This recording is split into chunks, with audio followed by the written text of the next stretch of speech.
Hey everybody, this is Brad from Johnson Small Engines, better known as the one-hand mechanic. If I can do it, you can too. Today we are working on a Sears Craftsman 28-inch snow thrower, and today I'm going to show you how to take the carburetor off of this. Now I did want to show a couple things real quick. This engine right under here, if you can see this, I'm probably going to need to zoom in on this a little bit. This motor is a 675 WUB. That's the model number that you're going to need to look up parts for this. The model number on the machine is around here, underneath here on the sticker. And this model number right here is what you're gonna need for just parts on the machine itself. But I have found out that they no longer, Craftsman, SearsParts.com or Sears Parts Direct no longer allows you to look up the engine parts. So you have to look up the engine parts through its separate model. I just want to give you that information. Let's go over to the bench and see the tools we need today. Okay, tools we're going to use today from left to right. We have a electric ratchet that I always use, 1/4-inch ratchet. Up here, this is just a Phillips head screwdriver on a drill. It just makes it a little bit easier to take things off, but you do need a Phillips head screwdriver. A 1/4-inch extension I'm going to use, 10mm socket, 1/4-inch ratchet, or whatever ratchet you have. As long as you can get the 10mm onto it, you're good. 10mm wrench. This is the plastic fastener clip tool remover that I always use in my videos. We have a fuel line clamp. You can get these in a pack of 3 at Harbor Freight. No, I'm not affiliated with them. The pair of pliers we need, just regular pair of pliers. And I have 3 different kinds of needle nose pliers. The fuel line clamp can be a little tricky sometimes to get off, so sometimes I use a couple of these, and you may possibly need a flashlight. So let's get to it.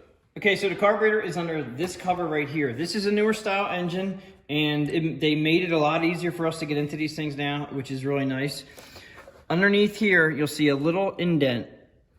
Okay, it's a little opening right there. That is for your throttle right there. Okay, so make sure you put your throttle lining up with that indent, and it'll slide right off. We no longer have to take this off, which is nice.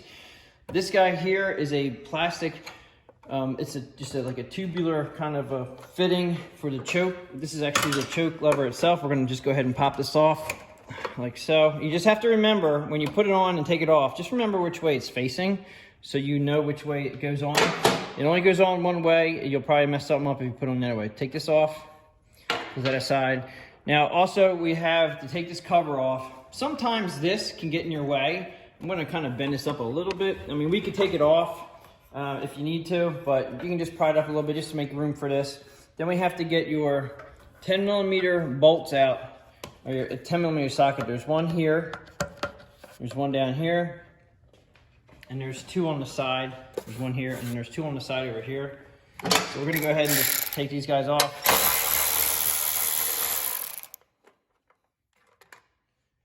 Now be careful when you take these off.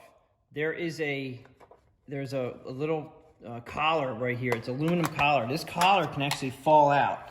All right, so just keep that in mind. It's a nice feature. It helps you from over torquing the bolt, but you have to be careful.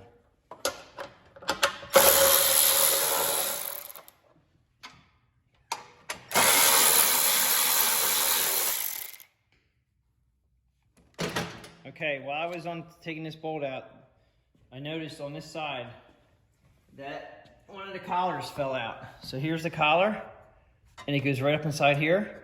So remember that they will fall out real easily. It just fell out. It's probably gonna fall out again. Great. All right, and also, the bolts that come out of here are short, and the bolts that come out of the other side are long. And there's only 4 of them. So there are two long ones on the right side, and then the short ones go on this side. So just keep that in mind. Let me put it back together again. Okay, so we have a bolt up in here. This one here is a little tricky, but it's another long one, the 2 long ones on here. Now this cover has to come out, but also you have, inside here is your choke rod. Okay, so your choke rod, you have to come up over the choke rod a little bit and then pull it out. And you have to make sure your throttle's lined up with the slot, and then it'll come out like so. Now I'm pulling it to the side right now. And you have, over on this side, you have your electric wire right here, which is connected here. And then you have this is your primer line that's connected to the carburetor.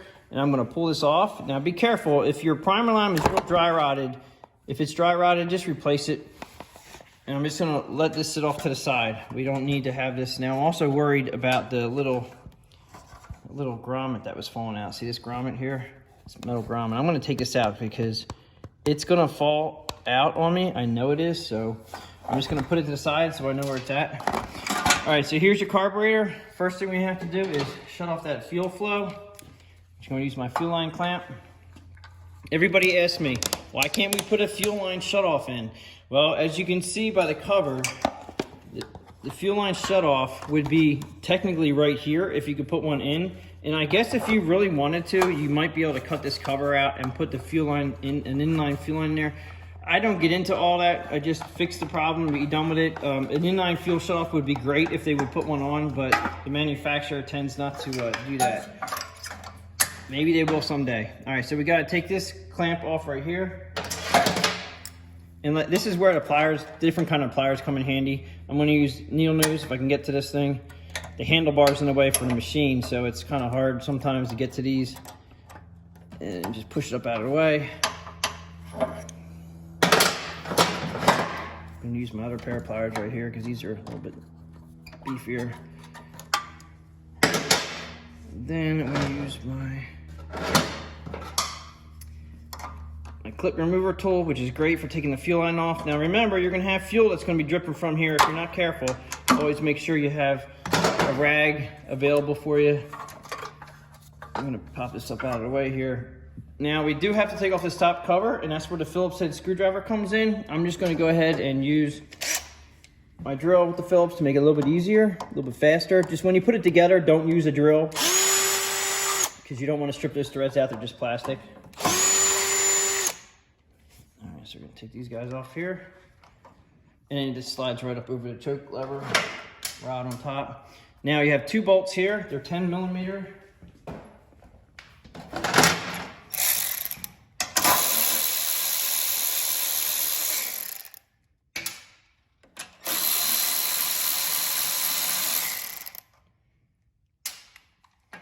Okay, now there is a tube that goes to the valve cover. It's a breather tube right there. We're gonna go ahead and we can either try pushing this off, and clip fastener tool may do that, or, okay, there we go, it just came off. Or you can just try pulling this off and it'll pop out. Okay, so that cap comes off of there. Now we do have a gasket here that you have to take off.